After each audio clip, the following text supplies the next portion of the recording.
బాహుబలి తర్వాత Indian cinema level పూర్తిగా మారిపోయింది. ఇప్పుడు బాలీవుడ్లో ఓ భారీ మైథలాజికల్ ప్రాజెక్ట్ పై చర్చ జోరుగా సాగుతోంది. రామాయణం పేరుతో తెరకెక్కుతున్న ఈ సినిమా బడ్జెట్ వింటే ఒక్కసారిగా షాక్ అవ్వాల్సిందే. 4,000 కోట్ల రూపాయల బడ్జెట్ అని స్వయంగా నిర్మాతే క్లారిటీ ఇచ్చారు.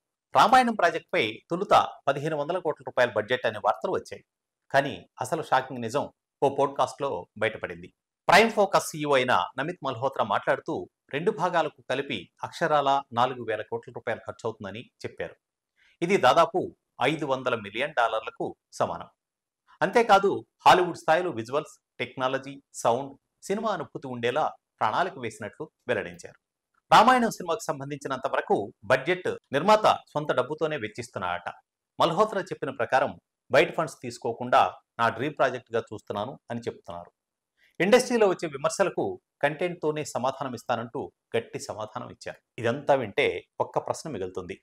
నిజంగానే ఇది ఇండియన్ సినిమా చరిత్రలో మైలురాయిగా మిగిలిపోతుందా, లేక హైప్లోనే ముగిసిపోతుందా? సమాధానం వచ్చే 2-3 ఏళ్లలో తెలుస్తుంది. అయితే ఒక విషయం మాత్రం క్లియర్, రామాయణ ప్రాజెక్టుపై దేశం మొత్తం ఉత్కంఠగా ఎదురు చూస్తోంది.